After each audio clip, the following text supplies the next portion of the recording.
बिस्मिल्लाहिर्रहमानिर्रहीम। अस्सलामुअलैकुम। पाकिस्तानियों के लिए एक बहुत अच्छी खुशखबरी आई है कि पाकिस्तान से सऊदी अरब के लिए PIA की परवाज़ों की बुकिंग का मामूल का तरीक़ाकार बहाल कर दिया गया है।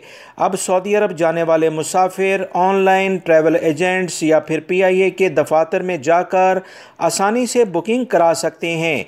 ताहम कोरोना PRC टेस्ट की शर्त ताहाल बरकरार रहेगी।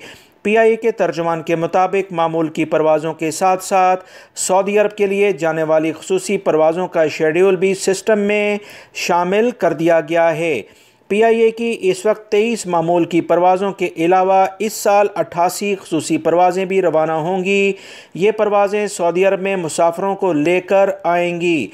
PIA के तर्जुमान के मुताबिक सऊदी अरब के लिए मुसाफरों की सीटों की कमी का मसला मुकम्मल तौर पर हल कर लिया गया है। दोस्तों, ये बहुत अच्छी खुशखबरी है कि पाकिस्तानियों के लिए जो भी टिकट्स का मसले मसाइल थे सऊदी अरब के लिए वो मुकम्मल तौर पर हल कर लिए गए हैं। लिहाजा पाकिस्तानी भाइयों को महंगे दामों टिकट्स ख़रीदने की कतन ज़रूरत नहीं है।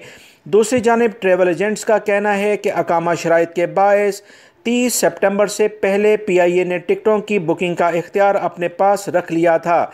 ताहम इस वक्त तमाम सूरत-ए-हाल मामूल के मुताबिक आने के बाद ट्रैवल एजेंसीज़ की बुकिंग भी शुरू कर दी गई है। ट्रैवल एजेंट्स ने इस सिलसिले में कहा कि अल्हम्दुलिल्लाह फ़ज़ाई ऑपरेशन, हज और उम्रे पर पाबंदी के बायस कारोबार में बहुत मंदी थी। अब ये तमाम सूरत-ए-हाल सऊदी हुकूमत के अहम एलानिए के बाद बेहतर हो चुकी है। याद रखें, इस सिलसिले में PIA इस वक्त इस्लामाबाद, लाहौर, कराची, पेशावर, मुल्तान, सियालकोट से सऊदी अरब के लिए 4 शहरों जिसमें रियाद, जद्दा, मदीना मुनव्वरा और दमाम शामिल हैं परवाज़ें चला रहा है। लिहाजा तमाम पाकिस्तानियों को बहुत बहुत मुबारक हो। मेरे इस चैनल के ज़रिए इंशाल्लाह आपको हर तरह से जो भी अपडेटेड न्यूज़ होंगी वो मिलती रहेंगी। चैनल्स की वीडियो को मुकम्मल देखा करें ताकि आपके जहनों में जो भी सवालात हैं उनके जवाबात इन वीडियोज़ के ज़रिए आपको मिल सकें।